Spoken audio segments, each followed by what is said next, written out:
Okey, ni kita nak try. Ada yang beli tak tahu nak cocok mana. Sini kat dapat. Ni tempat cocok dia kat bawah yang mana yang tua-tua tak sakit pinggang tu. Dia ada tanda kuning kat sini. Maknanya dia tempat plug. Cocok sana plug, lepas tu cocok kat sini. Cocok elok-elok. Nampak nampak bawah dia pun berpusing sini. Okey, nampak bentuk dia macam ni. Tak perlu masuk air ke apa. Dalam ni ada filter ni cara nak buka filter dia. Kalau kita tengok. Dah ada dah filter. Filter dia dah ada. Jap, pertama kali buka ni. Okey, ada filter. Filter tadi. Oh, dia tak pasang lagi Jap. Jap. Kita masuk filter dulu Tadi bagi filter dia bagi dua tau. Cara dia tarik je macam ni. Oh, tarik macam tu. Okey. Letak filter ni. Filter ni pastikan plastik ni dia buka.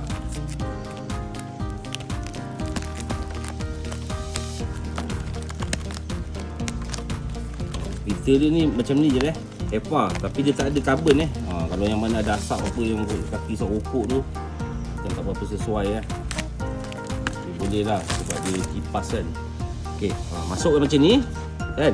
Dia ada bagi dua tu kan. Kejap, mana warning, do not wash with water front dia ada tulis ni, ada tag dia front Oh, dia punya tagging ni pun cantik tagging dia pun cantik. Kejap, ni pertama kali pasang ni.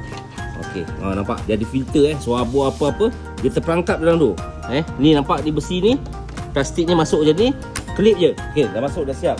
Yang ni tadi pasang balik, nampak dia tulis dia open kat sini kan. Ni masuk, sarungkan dia atas dulu, lepas tu tekan. Dah, sini. Nampak. Tengok kuat tak kuat, dia 10 speed kita on plug dia. Dia remote dia tadi ada kan.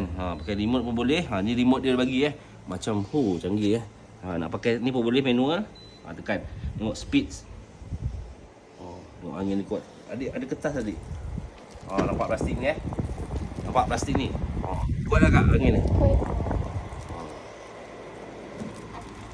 Belakang ni tak ada angin lah. Dia depan dia. Dia tak ada kipas so tak bahaya kat anak-anak ke apa kan. Dia pusing. Dia pusing. Maksudnya tak ada kipas, dia pakai roller kat dalam ni. Dia keluarkan angin. Ni kontrol dia kontrol dia contoh 1 2 kita tengok 2 pun kuat dah. 3 3 pun kuat. 4 5 6 jarang kipas ada sampai 10 speed tengok nombor tu 8 9 10. Lepas tu ada function, ada timer kat sini, ada apa benda dekat ni kan, nak matikan boleh matikan. Tu ni dia punya apa, nak pusing kiri kanan. Yang ni tubuh ni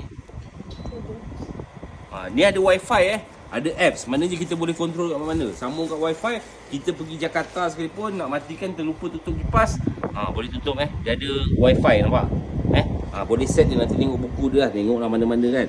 Okey, siapa yang nak dapatkan segera pasti best.